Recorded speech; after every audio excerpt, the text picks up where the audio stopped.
All right. Good morning, everyone, and welcome to another episode of How I Met Your Mortgage. As always, I'm your host, Adam Smith, with Just the Tips Coaching. And again, as always, with us is our marketing director, Jen Waybauer. Good morning, Jen. Morning. And we've got a really great guest today. In fact, two of them, and we'll get into that. But just like our guest last week and another within the last couple of months, Jen and I had this great opportunity to meet a number of people that are really, really sharp when it comes to marketing and prospecting in the social media space. And Social Media Day gave us this opportunity to meet and attract some of these guests to our show. And one of them is with us today, Laura Pence Atencio. Good morning, Laura. Good afternoon for me. Oh, I was going to say, good point. Yeah, it's not morning where you are. And where you are is not where you normally are. What's the story there? I've gone full-time digital nomad, actually. I'm not normally anywhere in particular. Okay. Cool. And where are you now?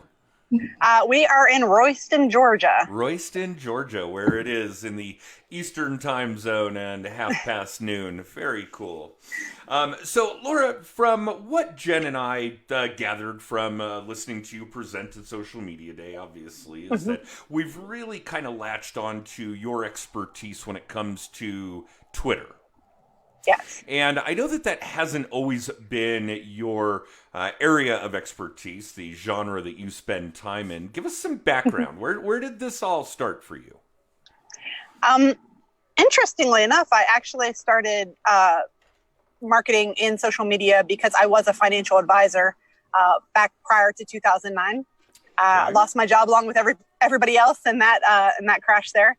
But I was finding people on social media and making connections. So really, I'd go out and do networking events, meet people, and then follow up with them online. But Twitter in particular was the best place to meet new people, make new connections, and introduce yourself to people without making it weird. Without making it weird. I think that there's going to be a lot of that, certainly within our audience, where they have a hang up that meeting new people is weird, despite the fact that that's got to be priority number one for everybody. And even more so in the current environment, because we're not outside meeting new people. We're not going to places where there are people, so on and so forth. So, yeah, meeting new people is and Twitter is hopping right now. Oh, everybody's on Twitter. Oh, yeah. It's always a breaking news and commentary place, and it is hopping. It has been more active recently than it has been in the near recent past, which I love. I mean, I have a little bit of a Twitter problem. I do have 5 accounts for myself. 5 Twitter accounts. Okay, well, we'll have to get into that. I don't recommend that anybody do that, but I have my reasons. Okay. Well, we'll certainly have to get some insight on that regardless, just because it's a ridiculously interesting number that somebody would have 5 Twitter accounts. I think I have one, and I use it mildly. I would consider myself a Twittiot by Twitter standards. And I think that that's true for a lot of people, particularly those that would be in our audience. Again, we're certainly looking at a lot of real estate agents, and I know you've had some experience in giving some of your content to them, lots of other mortgage loan originators. And for those of you watching that don't know, in addition to Just the Tips, I do own a mortgage brokerage as well, have for 15 years this month. So, yeah, I think congratulations. Thank you. Yeah, we had scheduled a big anniversary party, but of course, in the state of the current world, we had to cancel that. But maybe we'll canceled my 10-year too. Yeah, we'll have a sweet 16 maybe next year. There you go. But yeah, so I think our audience would really gain a lot from understanding what you mean by Twitter's a great place to meet new people and what kinds of things they should be doing in Twitter, and not just necessarily because of the current state of the world, but certainly in general, and how that's emphasized by the current state of the world. Sure. And I mean, you've heard me say it before because you saw my presentation, but I consider Twitter to be like the channel guide. You don't go to Twitter usually to hang out on Twitter. It's the place where you find out what's going on everywhere else. So you'll see like breaking news from news stations, or you'll see somebody post something that they want you to watch on YouTube, or they've shared something to go to Instagram, or it's usually the hub.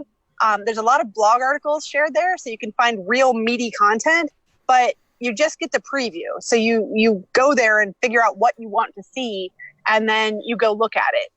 So people don't actually spend a lot of time on Twitter itself.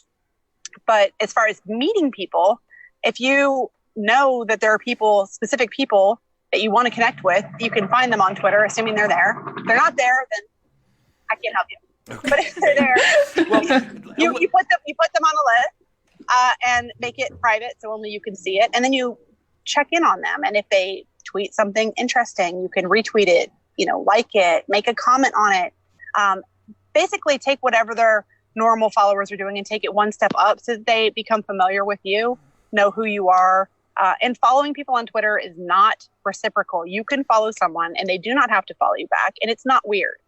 Like if you follow someone or friend someone on Facebook and they're not someone you actually know, most people are like, who are you? Why are you requesting me? Please go away, crazy person. And on LinkedIn, there are lions who will, connect with anybody who's a real human being. But most people want to connect with people they've actually done business with so they can refer them and recommend them and make connections. So Twitter is the first stop. If you interact with someone on Twitter long enough to where they follow you back and they know who you are and you become friendly, then you can request them on LinkedIn and say, hey, we've been talking on Twitter. I'd like to connect here. And they will accept your request. I've never had one, in my experience, 100% of the time. And then from there, after you've made friends with people on LinkedIn, if it's appropriate and you would like to, you could go so far as to being friends with them on Facebook. You don't always need to do that. But if you really get along with someone and you want to be friends for real, then make friends. But it all started on Twitter. Okay, that makes a lot of sense. Oh, I see some comments coming in. Patrick, good morning. Good to see you, buddy, or virtually see. Hope everybody watching is doing well. Let me backtrack a little bit here, Laura, because you had said something about how Twitter is kind of a preview environment where people will steer you in different directions, whether that's YouTube or Facebook or Insta or other websites or articles. Why is that? Why am I not spending so much time on Twitter getting full information, complete content? Well, it's unlimited to 244 characters and a picture or a link. So it's not Reddit, it's not Medium, it's not a blog place. It's, that's where you go to find out what's going on so you can see. Now there is a lot of actual discussion now. It's short and pithy. It's wonderful. I have ADHD. That's why Twitter's my favorite, because everything is short. Nobody's writing those long things that they go on a rant on Facebook. And now some people will do a thread and they'll have like tweet, but that's rare. And unless it's super interesting, it's really annoying. So don't do that. Okay. That actually makes a lot of sense. So we're saying that Twitter is the platform for those of us with ADHD. Yes. Which pretty much defines our entire audience. So that's perfect. Salespeople. Yeah, salespeople. Well, and I'm like an exennial. I'm an X, but I have some tendencies of the millennial. And I really like efficiency of time and expediency of contact. And I want to get in, get what I need, and get out. And Twitter is ideal. Okay. It is not the sucking time hole of Facebook. Like, you don't go on there and go, oh my God, where'd my day go? Yeah, fair enough. Yeah. That's certainly true. All right, so let's get into some ideas about Twitter content. And we know you've presented to real estate agents. That's certainly a big part of our audience. It's probably the biggest percentage of our coaching clients. So what kind of things should people in real estate, mortgages, financial planning, which would be an area that you're very familiar with, insurance people, etc., but direct-to-consumer type of gigs, be using Twitter for? Well, firstly, if they want to make relationships with vendors or peers, that's one thing. Because always you have the center of influence. So you want to find those people, connect with them. And I often find that the most interesting shares and the best things that I can share is the same in any industry, as you find your peers or quote unquote competitors who aren't in your area, especially for real estate. If you're in a local area, find someone who's awesome, who's in like another city, and share their stuff too. It makes both of you look awesome. Oh, that's brilliant. Yeah. So, but also share human things and personal things. And you want to figure out who exactly you want to work with. Like, are you looking for single moms with kids who are transitioning from, a divorce and now they're looking on their own? Are you looking for first-time home buyers who are moving, or do you work within a particular company? Like in Richmond, half the freaking city works for Capital One. And so do you work with Capital One employees? Who do you work with? Now, once you know who you work with, what do they like? Right? Okay, so give you an example. It's not a realtor, but I worked with a pressure washer before. It's boring. Okay. It's really boring, but he was a mountain biker. So we did that. He talked about mountain biking, pressure washing, mountain biking, pressure washing. So he had a lot of people who were mountain biking who followed him. And if they needed pressure washing, they used him. I've seen a chiropractor who went on about his road biking because it's more interesting than just talking about chiropractor all the time. Oh, there's a wasp in the car. It's okay, B. Hold still. It'll go back out. There. It's gone. Might be a good time to introduce our second guest. Who have you got there behind you? That's Brennan. She is 6. She'll be 7 in May. She dislikes wasps. And she does not like wasps. It's just the two of us since my husband passed in September of 2018. So that's why we are on the road. I'm like, I'm going to show her the world now because why not? Moving around. Very cool. She's 6 and she's been to 40 states. Wow. Sounds like awesome. You, Jen. Jen was trying to hit all 50 this year. Yeah. I've only been to 42. I've taken her to most of the ones I've been to. We've missed Alaska, Hawaii, and that northwestern top of the country because there's snow so much of the year. I just yeah. Boy, I don't know how we ended up with you in Denver in the fall. That could have easily been snow on the ground. It wasn't. My brother-in-law was in the military, and he was stationed there. Oh. And I was single mama. I wanted my mom, so we went to where my family was, and that's where they were in Denver. So. And we scored. That was a beautiful weekend, I recall, because I rode an electric scooter back and forth for social media day. So, yeah, it was nice weather. Okay. Well, now I have lifelong friends like Aaron Sell, who, interestingly enough, you'll find with Twitter, I was in Virginia. I'm from Richmond, Virginia. I've lived there the majority of my adult life. I've lived all over, but mostly Richmond area. And I discovered that when I moved from there to Denver, and I was in Denver 6 years, that my centers of influence were different. Because when I was in Richmond, we went to conferences up in New York City, and we went down to Georgia, and everything was East Coast centric. And then I moved to Denver, and everybody's going to San Diego, Vegas, San Diego. And I was like, oh, I had never heard of JoelCom until I moved to Denver. Oh, okay. And now I'm like, which seems bizarre. Yes. Now. But no, we had a totally different thing. So you need to be aware when you're marketing online of your geographic area and who is there and what they need and who they've heard of and who they haven't heard of, because the same marketing that would work in Denver will not work in Richmond. You really have to. Very smart.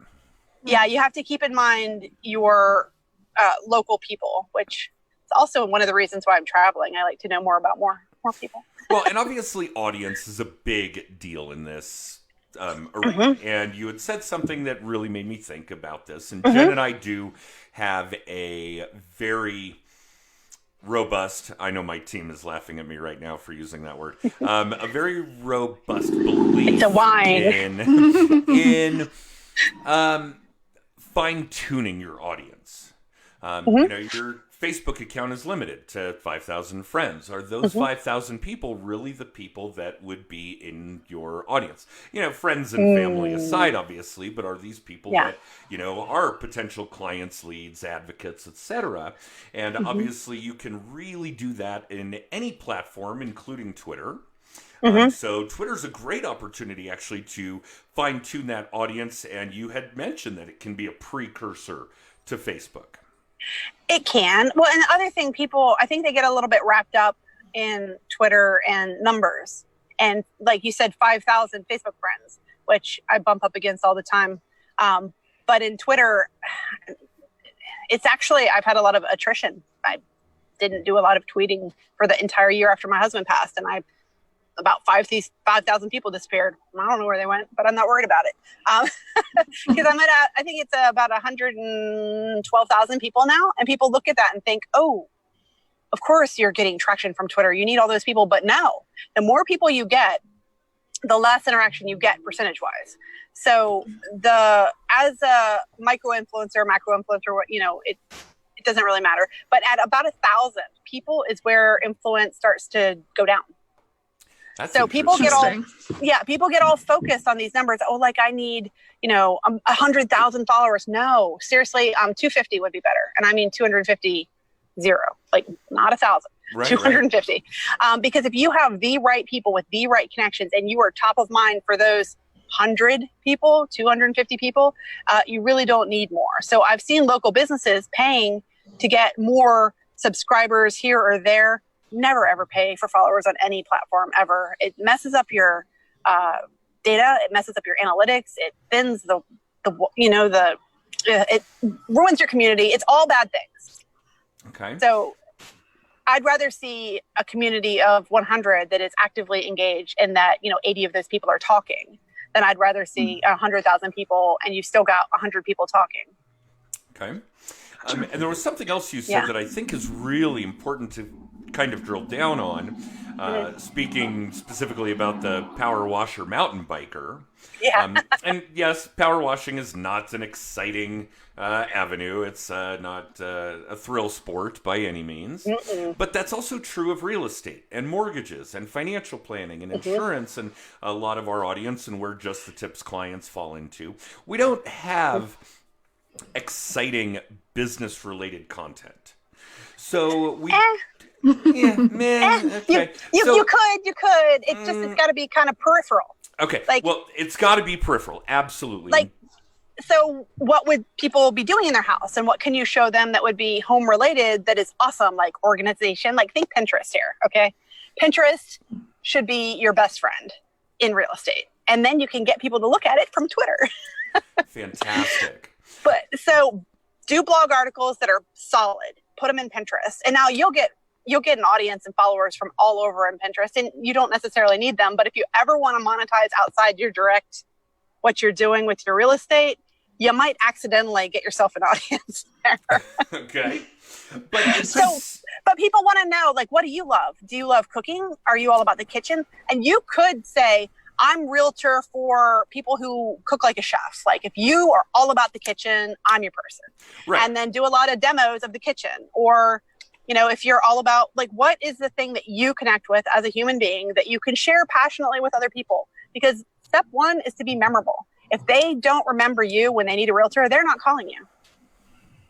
And if you say, I'm the person who helps these people and I'm all passionate about kitchens, you might have your friend who knows on Facebook that you're a realtor say, I don't really care about the kitchen. Can you help me? And she'll be like, yeah, of course I can. So first they have to remember you. Then you can help them. So you'll get people who aren't the people you're looking for asking you because they remember you. Whereas if you try to appeal to everybody, then no one will remember you and you'll get nothing.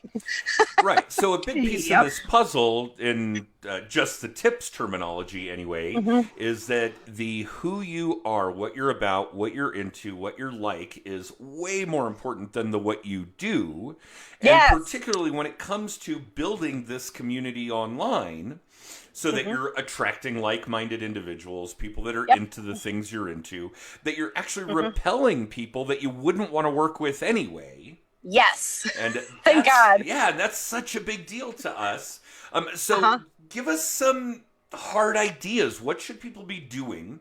And particularly now in the current state of the world where everybody's glued to a screen, that we're spending time in front of our computers like we're going to die if we don't have one. Well, that's true of our phones and iPads and laptops. Yeah. But, where should we be taking our Twitter and certainly our social media activity today so that when the world does return to normal, we're already ahead of the game?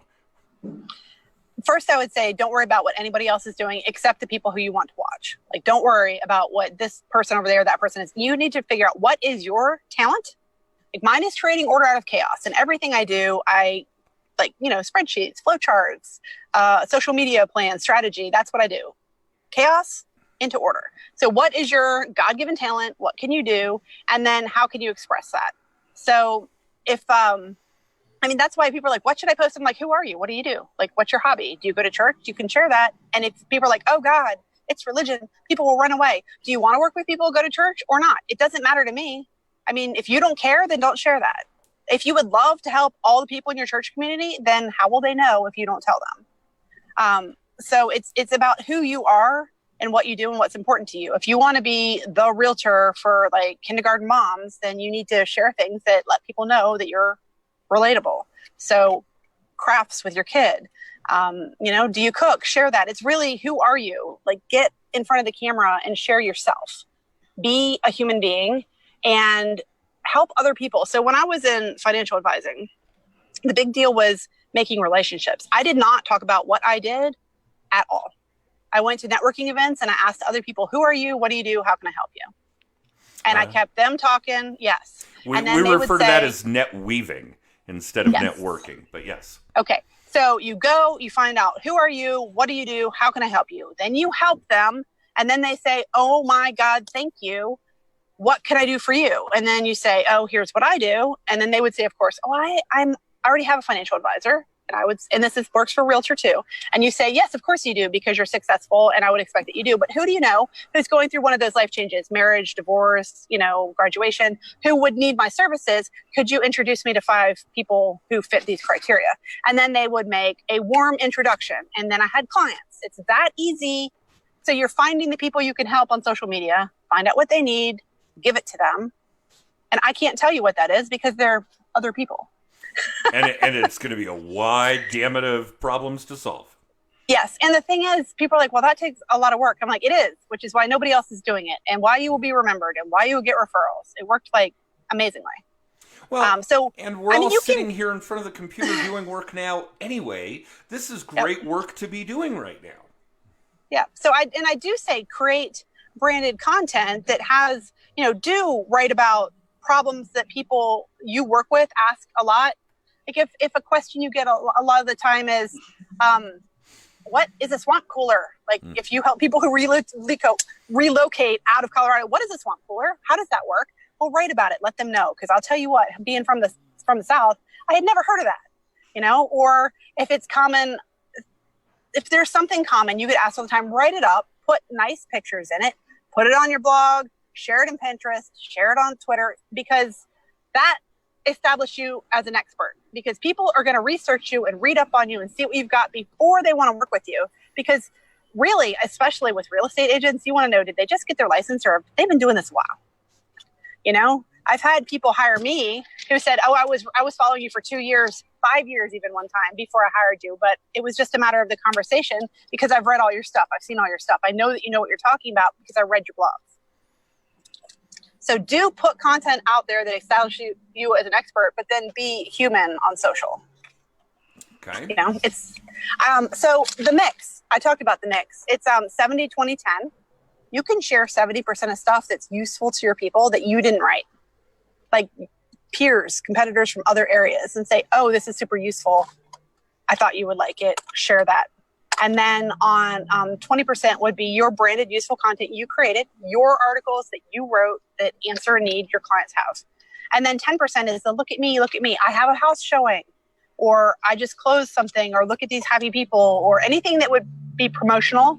I'm having a party, please come. Anything that's look at me, 10%. Once you have an audience and you're known as the center, if you're an influencer, then it's 70% your stuff, 20% very carefully curated peer, like mortgage advisor for a realtor. You would share your little circle and you would share out very, very selective stuff because people then are taking you at your word and they're going to buy it. And you have to say, I'm not responsible for your results, disclaimers, but they're still going to feel like you let them wrong. So you got to be super careful. And then 10% is still look at me because that never goes away. Okay.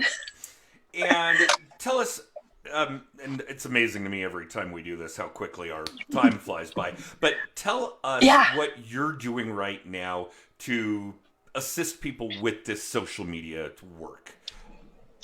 Well, for the past 10 years, I've had a full service digital marketing agency. So I help people with the strategy and implementation. The first thing we do, obviously, is get together and figure out who they are, who their audience is, and what they need. I consider myself more of a sales pipeline strategist than a marketer, because I actually find out where the money is falling out and fix it. I do a lot of marketing automation and business back-end automation to make sure that your pipeline isn't broken. Because you can talk on social media all day long, and if you're not making money, it is then an expense, and it needs to be an investment that comes back to you. That's so true. That is. I was a financial so advisor. True. Numbers on everything. What, Brendan? All right. And tell us, because I think that there's some really valuable content in here, and we know that you are literally doing this kind of work coast to coast. How can our audience reach you? And outside the U.S. as well. Okay. How can our audience reach you? I am Social Savvy Geek on all the things, except TikTok. I don't have that. I want to have TikTok. You're not. Hey, Brennan. I would have to disagree, but I'm not a 7-year-old girl. So. Yeah, I actually deleted her YouTube. She has only kids YouTube, and no, she's very not on social. She has kids Messenger and kids YouTube, and that's it. There's a time and a place, and 7 years old is not that time. Not with the current state of the social media world, I don't think. I'm not even sure I'm old enough to deal with it right now. So, yeah, I would have to agree. Yep. No, but I have socialsavvygeek.com, and I was in the midst of relaunching my podcast, and then, all this craziness happened. And so I've kind of put a pause on that, but I am blogging and, writing articles and sharing on Facebook, Twitter, Instagram, the LinkedIn, the normal places. I'm also on, I told you, some of the smaller blockchain sites as well. Tell us. Yeah, they're up and coming. Like Library for YouTube, and go back and watch Erin Sell's episode. She can give you the deets. I'm not gonna go through that, but all the places Erin said to go, I am, because she told me to, and I trust her. So that's fantastic. And yeah, for those of you watching, we had Erin Sell on the show maybe a month ago. So if you go to our website or to our YouTube channel and go back 3, 4, 5 episodes. Social Media Day Denver. Oh, look at you wearing your Social Media Day shirt. That is fantastic. Well, Laura, I can't thank you enough for joining us. I know that this was not a convenient way for you to do this, and having to that's all right. Go mobile. We're taking the event online. Did she tell you? No. We're doing a virtual summit later in this year in the fall instead of doing it in person. Oh, fantastic. Very cool. Yeah, we had discussed what the future of Social Media Day Denver looked like, but at the time there was no real direction. No, it was my idea. She agreed, and we're doing it online as a virtual summit, and she's still, the master, but we're going to do it together. Brendan, come on now. Good thing we're getting done, because I think we've lost the attention span of a 6-year-old. Which is the exact same attention span as most of our audience. So, and myself and Jen included. So no problem there. But Brennan, thank you for joining us. Thank you for joining. You've been absolutely wonderful as a guest. Sorry about the wasp. And for those of you watching live or in syndication, thank you so much for doing so. If you want more information about us, about our show, about Laura, you can certainly use that text code going across the bottom of your screen. Text TIPS to 63566. Jen, anything you want to add before we sign off, other than we do love spending time with Laura? Yeah, thank you. And I really appreciate talking about targeted audience. I think that's something people are struggling with right now, because they think they have to go after everyone because sales are theoretically slow. But it's so important to keep focusing on the people you actually want to work with. You are so very welcome. If anybody needs to talk more in depth, I'm happy to hop on, an individual call with people who have complicated questions, or just answer simple ones online. So feel free to reach out. Thank you. We will. And for the rest of you, again, thank you so much for watching. Stay home. Go wash your hands. And we will see you guys next week.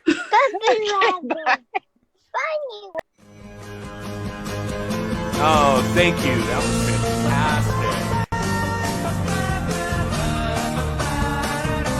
Oh, she was amazing. Yeah, there are. I cannot imagine my 5-year-old sitting still for any